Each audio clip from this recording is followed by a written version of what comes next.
U Pregradi je održano 12. ocjenjivanje i izložba meda Krapinsko-zagorske županije, koje je još jednom pokazalo iznimnu kvalitetu zagorskog meda. Josip Krogiš, štupar, je ovogodišnji šampion ocjenjivanja meda Krapinsko-zagorske županije.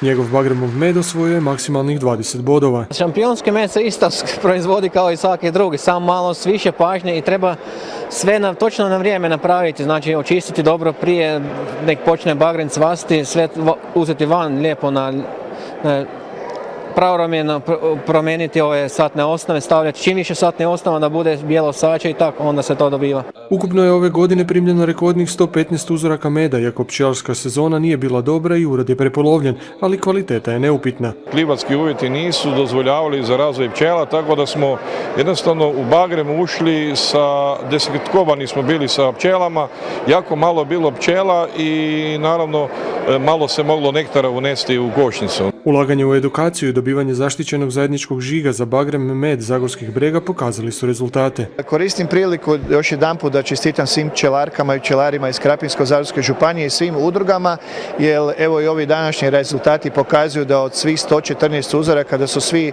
osvojili medalju. Znači da li brončanu, srebrnu ili zlatnu, i to je jedan strašan rezultat. Osim šampiona Josipa Kroga, posebne nagrade dobili su i drugoplasirani Denis Galina te treći Petar Bračević, najbolja pčelarka Marija Drvar te najbolji mediljkovac, cvjetnik, kestenov i livadni med uz učeničku zadrugu iz Škarićeva za kontinuirano promoviranje pčelarstva.